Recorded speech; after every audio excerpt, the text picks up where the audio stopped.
right now on 5 on your side at 10.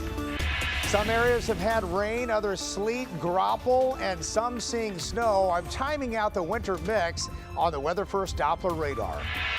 Tomorrow marks 3 years since an Iranian missile shot down a Ukrainian airlines minutes after takeoff. Today, immigrants from both embattled countries unite in peaceful protest. But first, St. Louis marking its first homicide of the year.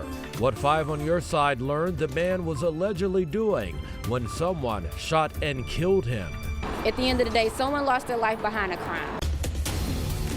A very good evening to you. I'm Brent Solomon. We begin in weather alert as a wintry mix moves across the bi-state. Meteorologist Jim Castillo joining us now with a first look at the forecast.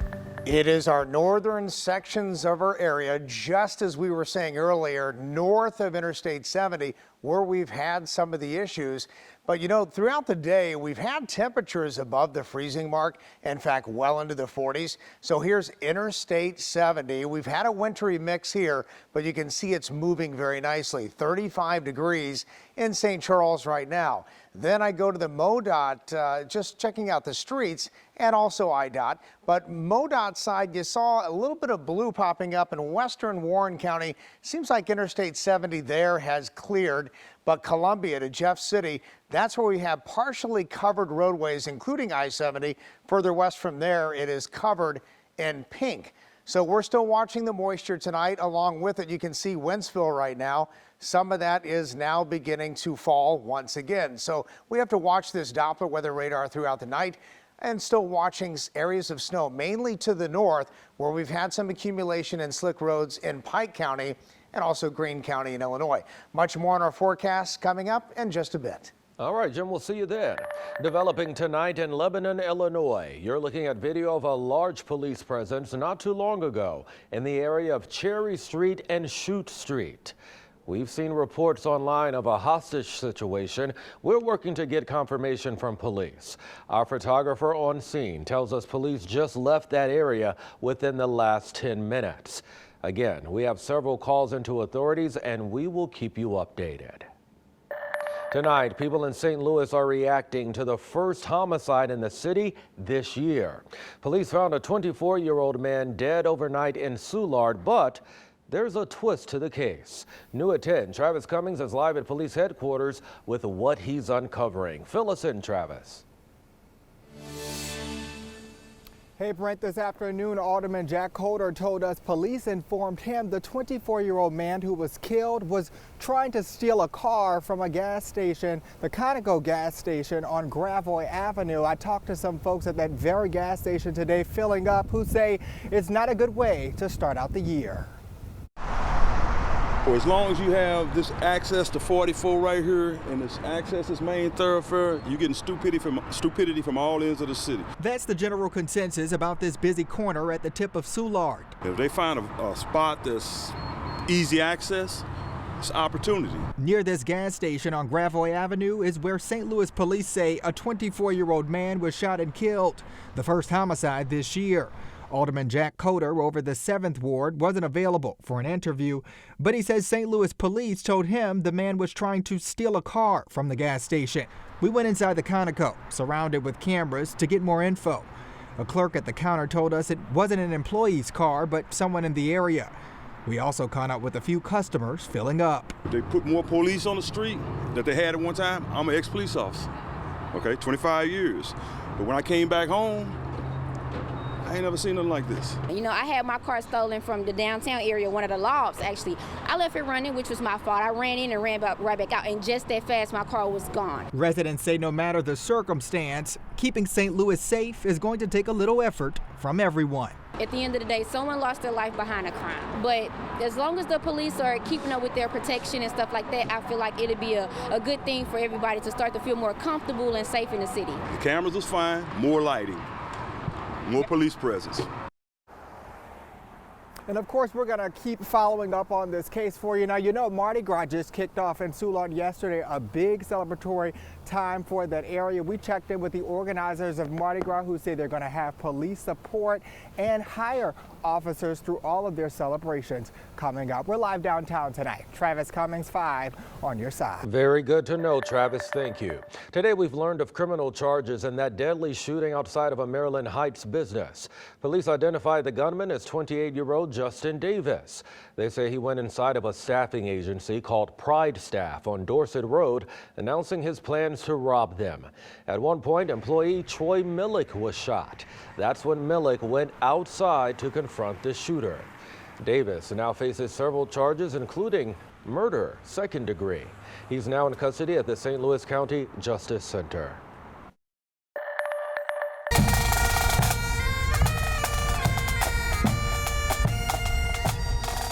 Today, the community paying its respects to fallen St. Louis County Police Officer Robert Woods. His funeral took place this morning at the Cathedral Basilica, followed by a procession from the Central West End to St. Charles Memorial Gardens, where Woods was laid to rest. The officer died in what police say was a murder-suicide on Christmas Eve in Lincoln County. Well, St. Louis fire officials are trying to figure out what caused a fire at a vacant church today. It happened at the abandoned The Sanctuary Community Center on Redbud and Rosalie around 11 this morning. The church has been vacant for some time now. We're told a man suffered minor injuries after he escaped from the basement. He's expected to be okay. This fire remains under investigation. Well, tomorrow marks 3 years since an Iranian surface-to-air missile shot down a Ukrainian Airlines flight minutes after it took off. All 176 passengers died. Today, a group of Iranians and Ukrainians came together to remember the victims and to protest violent leadership. 5 on your side's Tracy Henson has more on the unified message.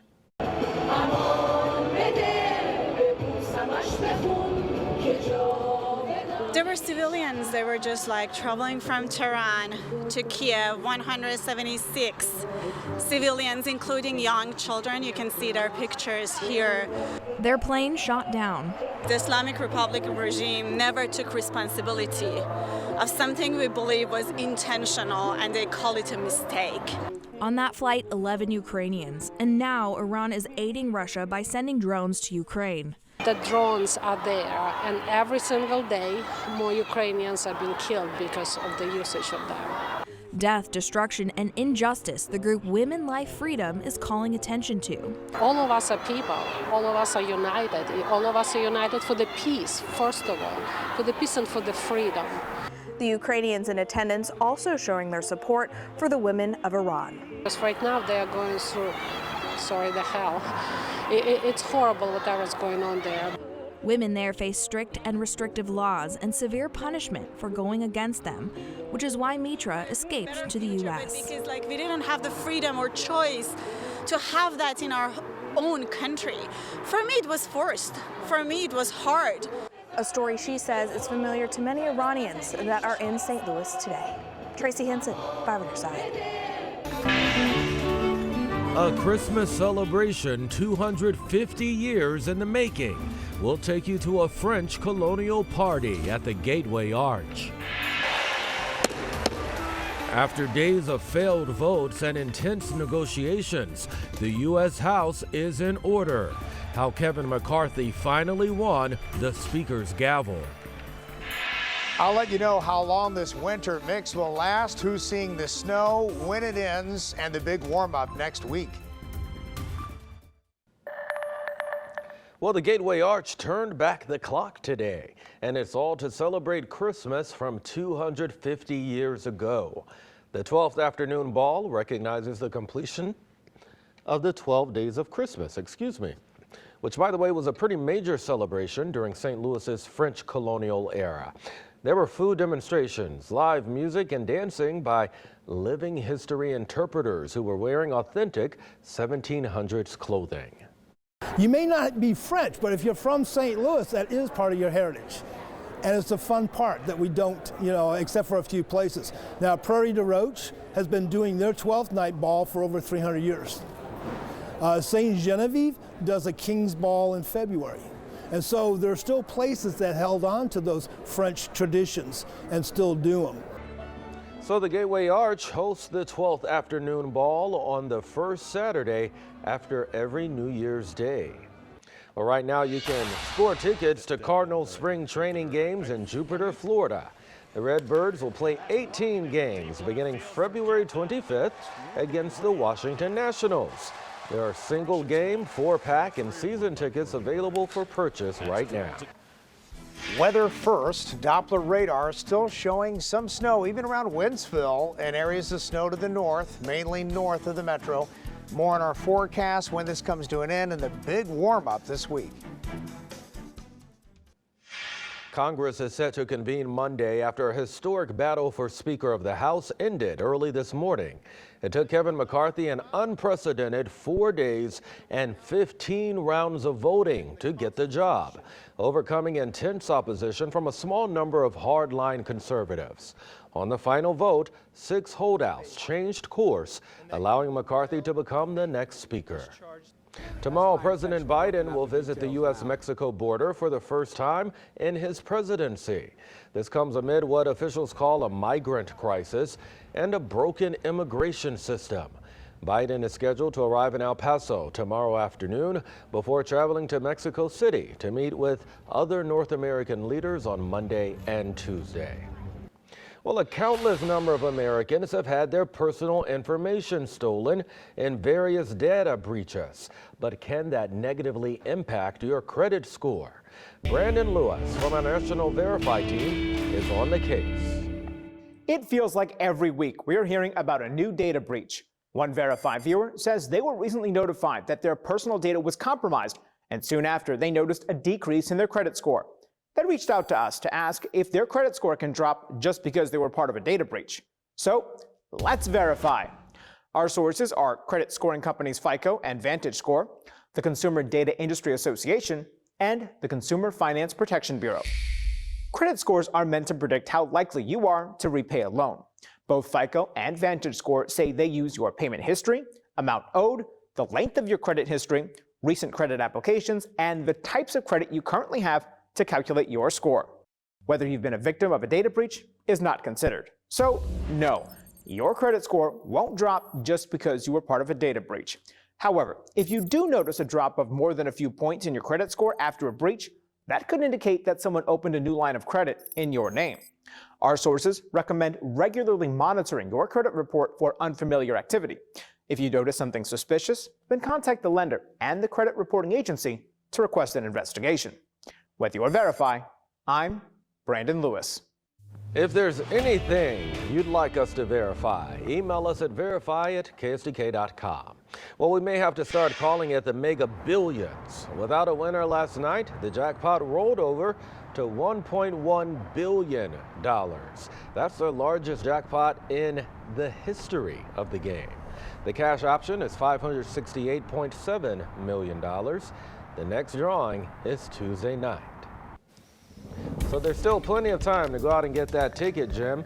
Yes, and you know what? If it's the biggest jackpot ever, why not get a ticket? Yeah, why not, you know? Why not? How are we looking out there, my friend?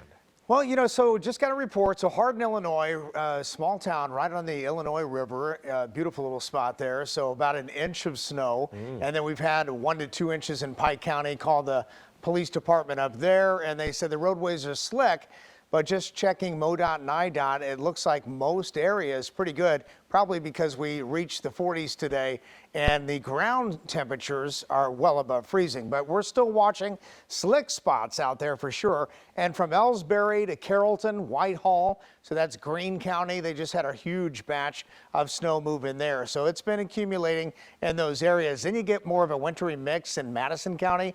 And then further east, we've had some of this. It's hard to reach the ground because it's been so dry at the surface. So very dry air at the surface and really limited moisture out there. Let's take a look around the region right now. Wentzville, I've seen the flakes flying by the camera there. There's still a little bit. And then Moscow Mills, there's been some up there too. Cuba, Missouri, you've been mainly dry, maybe a rain shower. And then downtown is very cloudy right now. Still a chance of a shower overnight, snow shower, and even around St. Louis, right at Lambert. So what is the temperature? That's the key. 37 degrees, well above that freezing mark. And northeast wind at 9 makes it feel like 30. But the expected snowfall, again, just like we thought, it's either been west around Warren County or north right around, again, Lincoln, Pike County, and 1 to 2 inches all the way through Greene County, Macoupin County, northern Macoupin County into northern Montgomery County. So the futurecast showing a chance of flurries in here late tonight into tomorrow, maybe some snow showers, even down to the metro. South of there, not much is going on. And then we have a huge warm up, as you'll see in the 10-day forecast coming up in just a bit. So tonight, still that wintry mix south and that snow to the north, and especially right along Interstate 70 northbound, 34 degrees for St. Louis, but areas north have already been below freezing. So it's been a little slick on the roadways up there where the temperature has been below freezing. 43 was that high today. 31 for the overnight low, and we've had that little bit of precip around Lambert, but again, not a whole bunch. So tonight's forecast, low 30s to the north and even around St. Louis, but above that freezing mark. Tomorrow, low 40s, some clearing as we get into the afternoon. And the 10-day forecast, we're in the 50s. Most of this 10-day forecast, we take a dip again by Friday and Saturday of next week, with another system coming in, but no big storms, winter storms. That's a good thing, but a little flurry in the morning. Yes, and then it clears up. Very good. Yeah. Thank you, Jim. Well, Corey, you've been working on some pretty big games today. Well, there's one thing you can't call tonight's Blues game, and that is boring. The goals were flying all around, and the action was intense, but could it culminate in the team's third straight win on this road trip? We'll talk all about it coming up after the break. The Sports Desk is sponsored by Jim Butler Chevrolet, the Chevy powerhouse. The Blues already took care of the hard part of this road trip. They went into Toronto and New Jersey and beat two of the best teams in the Eastern Conference. So tonight against the last place in the Atlantic Division Canadiens should be no problem, right? Well, as they say, that's why they play the games. Craig Berube going with Jordan Binnington in net for the 7th straight game. He'll get a day off tomorrow against the Wild. Check out this sequence. A great Binnington save on one end leads to a breakaway and another goal from the red-hot Brandon Saad on the other end. Blues up 1-0. Here was a nice moment. Nikita Alexandrov gets his first career goal past former Blue Jake Allen. That ties things at 3 in the third. But the defense in front of Binnington faltered again. Blues give up the lead and can't tie it late. They lose 5-4 in Montreal. We just got to be better in certain situations and clean that up. We are scoring enough goals, but on the other side of it, you know, we got to protect our net better, and we have them. Every year, some of the best teams in the country come to little old Highland, Illinois to take on some of the best teams in the St. Louis area. And the Highland Shootout always delivers. Let's check out some of the basketball action from this 31st edition. Chaminade taking on St. Rita, a Chicago powerhouse. BJ Ward is going to find Ben Winker inside, and he's going to throw it down for Chaminade. Then it's Ward taking care of business beyond the arc all by himself out there. He nails the three. And Nilavon Daniels would follow his lead as Chaminade gets an impressive 60-57 win over St. Rita in Highland. CBC back in action a day after a heartbreaking loss last night to DeSmet. And it was a tough matchup with Springfield Sacred Heart Griffin. Nasir Binion kicks things off with a triple for the Cadets right there, but the Griffins can fly. This is Keyshawn Singleton throwing it down. SHG beats CBC 74-62. East St. Louis facing Kansas City Staley. Big test for the Flyers. The K-State commit, McCaleb Rich, is going to rise to the challenge. Nice fadeaway J right there, but Staley had the play of the day. Cameron Manyawu slams home the alley-oop as the team from Kansas City comes to town and tops East St. Louis 67-48. Let's do a little college whip around. Mizzou first. Dennis Gates and the 20th ranked Tigers hosting Vanderbilt. Play of the game. Noah Carter, you just saw an alley-oop. Here's another one. That's Noah Carter to Aiden Shaw. This was a close one, but thanks in part to 17 points from Demoy Hodge, the Tigers pulled it out 85-82. And it turns out Hodge was having his own MJ flu game moment today. Demoy Hodge is sick with the flu. You know, he gave everything he had, and you know, hell, I ain't afraid to say it. He came in the locker room, started throwing up. It is what it is. And that's what a true, unbelievable, experienced player can do. Illinois finally got off the Big Ten schneid today against ranked Wisconsin. Coleman Hawkins hit 6 threes, and Terrence Shannon Jr. got the State Farm Center rocking as Illinois knocked off number 14 Wisconsin 79-69. To the baby race highlights from Chaffetz with varying levels of interest from the contestants. Oh, there was a basketball game too. The Billikens got a much needed win in their Atlantic 10 opener over St. Bonaventure, 78-55.